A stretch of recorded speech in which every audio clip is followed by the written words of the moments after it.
Assalamualaikum warahmatullahi wabarakatuh. Perkenalkan, saya Damayanti, akrab dipanggil Dama, dengan NIM 14076210024 dari program studi Pendidikan Ilmu Pengetahuan Sosial, Fakultas Ilmu Sosial, Universitas Negeri Jakarta. Pertama-tama, saya ingin mengucapkan terima kasih banyak kepada Pak Nandi Kurniawan selaku dosen pengampu mata kuliah Ilmu Perpetaan. Jadi tujuan pembuatan video saya kali ini adalah untuk memenuhi tugas akhir mata kuliah Ilmu Perpetaan pada semester 2 ini, juga untuk menjelaskan mengenai peta yang telah kami buat sebelumnya, yaitu peta penggunaan lahan dan wilayah yang saya pilih adalah Universitas Negeri Surabaya atau UNESA.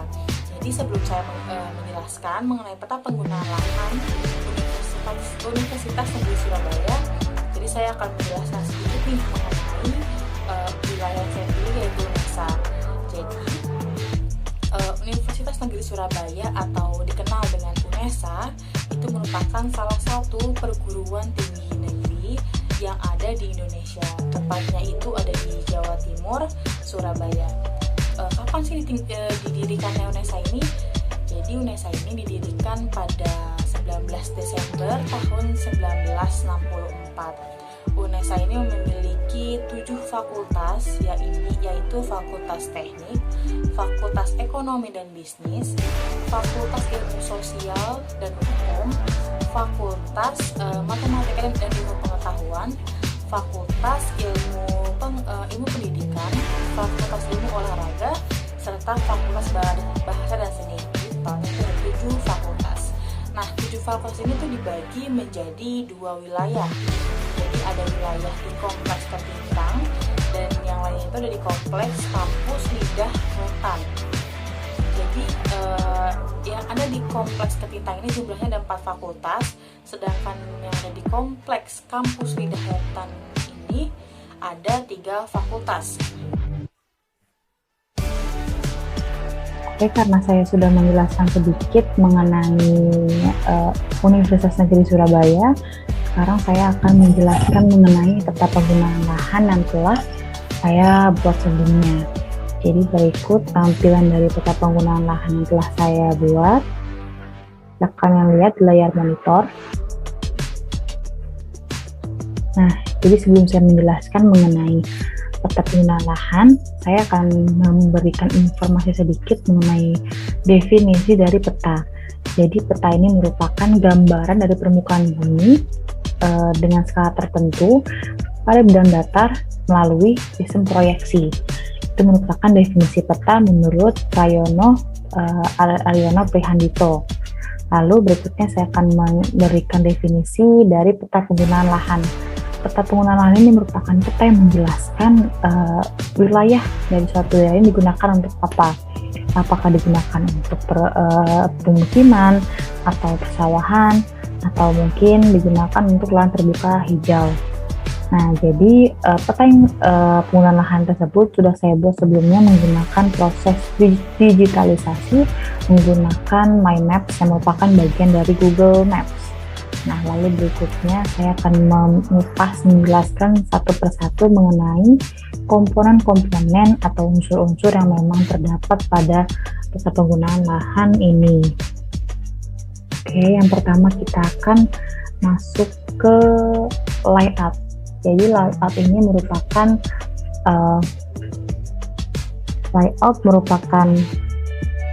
cara penempatan isi di peta beserta unsur kartografisnya. Jadi unsur-unsur kartografis dari peta diantaranya itu ada judul peta, ada simbol peta, ada legenda, ada skala, ada informasi, ada inset peta, dan juga ada sumber peta. Jadi fungsi dari layout ini merupakan satu, membuat tampilan peta menjadi lebih rapi, lalu juga membuat tampilan peta menjadi lebih indah. Jadi bisa kalian lihat kalau misalkan peta menggunakan layout itu tampilannya menjadi lebih rapi karena penempatannya itu disesuaikan dengan informasi masing-masing. Namun jika peta tidak menggunakan layout, tampilannya ini akan membuat pembaca rancu atau bingung karena bentuknya acak-acakan atau tampilannya acak-acakan.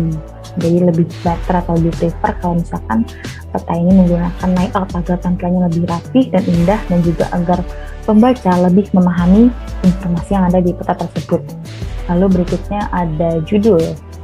Jadi judul ini merupakan yang mencerminkan isi dari peta.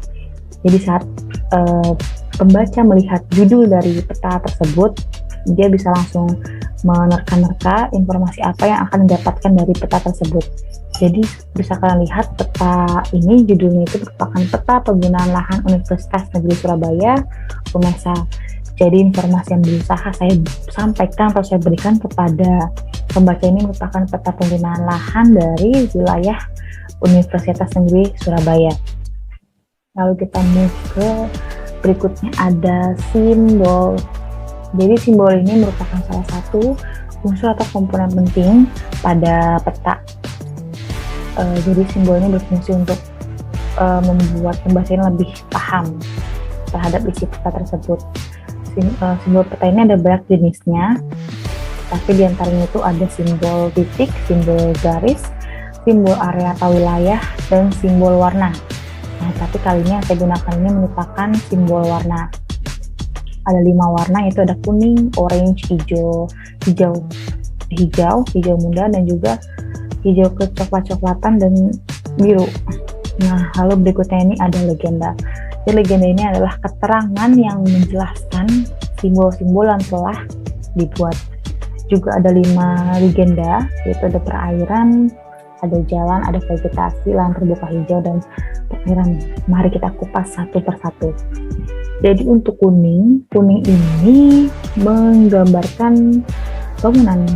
Bisa kita lihat di sini ada banyak gedung-gedung atau bangunan di Universitas Negeri Surabaya, tersebar mulai dari gedung fakultas, gedung rektorat, tempat ibadah, kantin, parkiran, dan juga lain-lain. Nah, lalu kita lanjut ke simbol yang berikutnya, itu ada warna orange atau jalan. Jadi jalan ini merupakan yang menghubungkan nih dari satu wilayah ke wilayah lain dan menghubungkan satu fakultas ke fakultas lain. Kita gambarkan dengan warna orange ya. Lalu berikutnya ada vegetasi. Vegetasi ini merupakan pepohonan. Jadi pepohonan di UNESA ini cukup lebat dan cukup mendominasi ya warnanya. Lalu berikutnya ada lahan terbuka hijau yang digambarkan dengan warna hijau juga, tapi hijaunya agak muda dan coklat-coklatan. Lahan terbuka hijau ini juga lapangan dengan rumput-rumput ini cukup mendominasi ya di UNESA ini.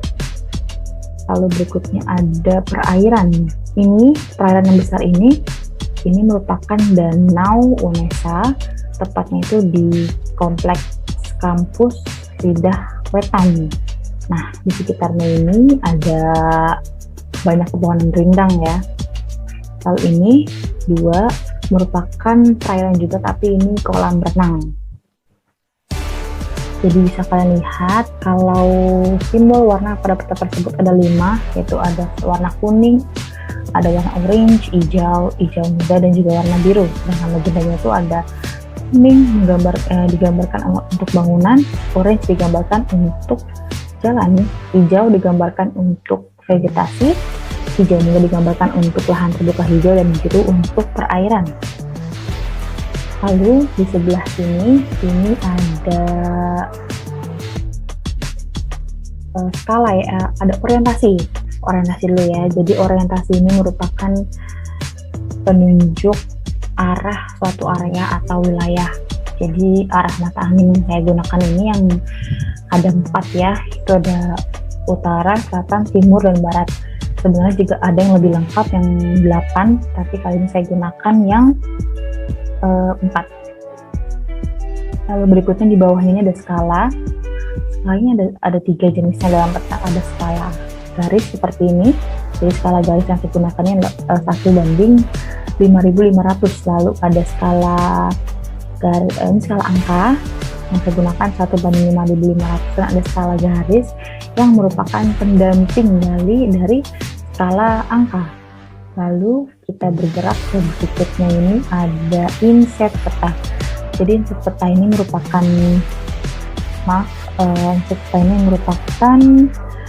menunjukkan kedudukan daerah yang dipetakan dengan daerah di sekitarnya. Jadi fungsinya ini menggambarkan atau menjelaskan gambaran wilayah di peta dengan perbedaannya di wilayah lain di sekitarnya. Jadi yang saya berikan kotak merah ini merupakan wilayah dari kampus UNESA. Misal saya perbesar dulu. Jadi ini yang di kotak merah ini kurang lebih merupakan wilayah dari kampus UNESA. Lalu berikutnya ada sumber peta. Sumber peta ini merupakan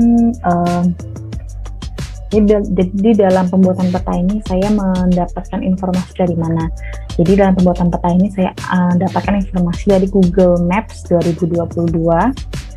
Lalu terakhir ini ada informasi dari pembuat peta. Jadi peta ini disusun oleh saya sendiri, Damayanti, dengan NIM 1407621-024 dari Program Studi Pendidikan IPS FISIP UNJ. Lalu berikutnya itu ada garis lintang dan garis bujur. Garis lintang ini merupakan garis yang melintang dari sisi kiri peta ke sisi kanan peta, atau bisa kita kenal dengan horizontal. Garis lintang pada peta ini ada dua, yaitu yang pertama menunjukkan 7 derajat 18 menit 2 detik. Lalu garis lintang yang kedua itu 7 derajat 18 menit 12 detik. Lalu yang berikutnya itu ada garis bujur, yaitu garis yang ada dari sisi atas peta ke sisi bagian bawah peta, atau disebut dengan vertikal. Garis bujur pada peta ini ada 3, yaitu yang pertama ada 112 derajat 40 detik 13 detik, 112 derajat 40 menit 13 detik, yang kedua 112 derajat 40 menit 23 detik, yang ketiga 112 derajat 40 menit 33 detik. Oke, sekian yang saya dapat jelaskan mengenai peta penggunaan lahan wilayah Universitas Negeri Surabaya. Kurang lebihnya mohon maaf. Wassalamualaikum warahmatullahi wabarakatuh.